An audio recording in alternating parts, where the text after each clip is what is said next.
Hello everyone! Welcome to another collective reading.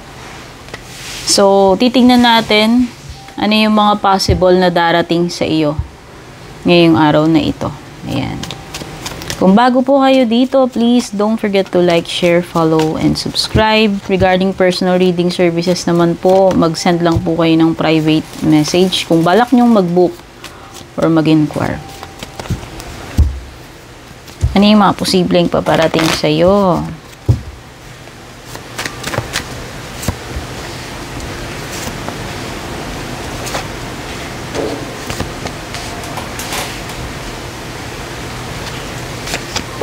Wow, so may good news with the Ace of Wands. No, there could be an opportunity darating sa iyo ngayong araw na to. Some of you will get rejection. No, may nafe-feel akong rejection dito. You will get a no answer. So, pwedeng iba kung naghihintay kayo ng mga confirmation, mukhang alat. No?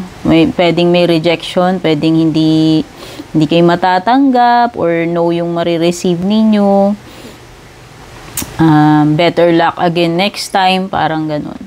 So, meron ditong Taurus, Libra, Aries, energy and also Pisces energy. So, nakikita ko yung iba may darating sa inyong opportunity or good news pagdating sa career negosyo. Specifically, doon sa mga may sisimulan or gagawin ngayong araw na ito. So, ngayong araw na to masisimulan nyo na yan. No? Pwedeng bagong project, bagong job, bagong kontrata, or bagong gawain kung may mga personal kayong gagawin. Meron din ako nasa-sense na confusion dito with the moon card, no? Some of you parang may confusion.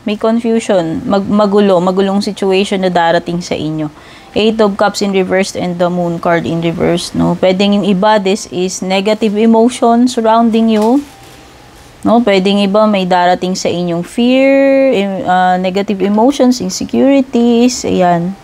Na-overwhelm ng emotion, no? Pero malakas yung confusion.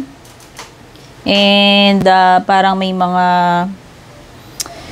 yung tipong ano ba tawag dito? Mamimislead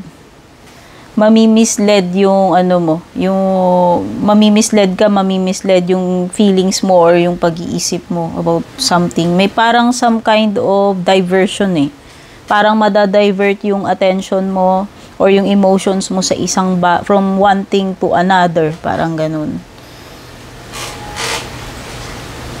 Some of you have a tendency na magkaroon ng mistakes, no?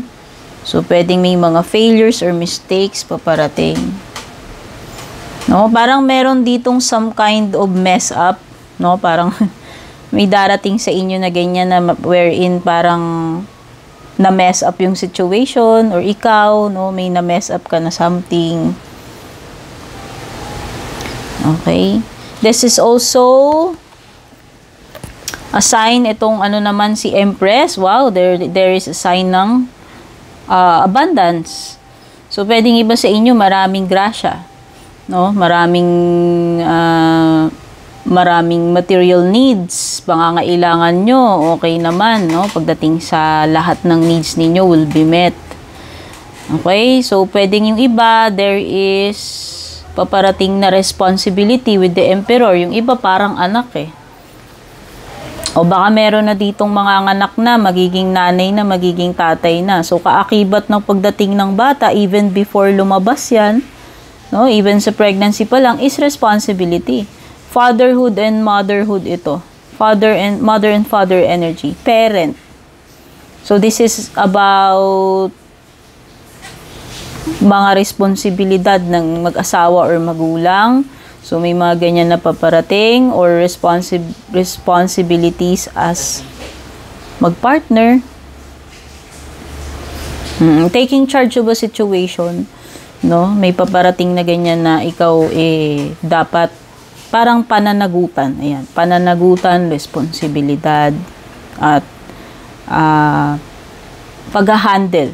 How to handle a situation by yourself. No? Ikaw mismo. Okay? This is, kumbaga, nasa sayo yung manibela, yung steering wheel. So, kung paano mo patatakbuhin, ima-manage itong sitwasyon na ito na darating sa iyo.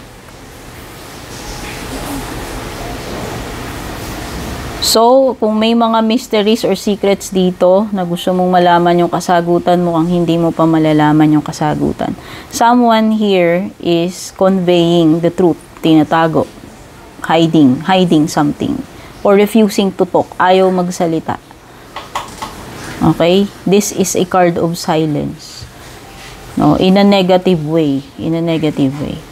Okay? So, ito yung mga paparating sa inyo dito sa inyong collective reading. Kung nagustuhan, kung naka-resonate, don't forget to like and share. Sa mga bago, don't forget to like, share, follow, and subscribe. Take care and God bless.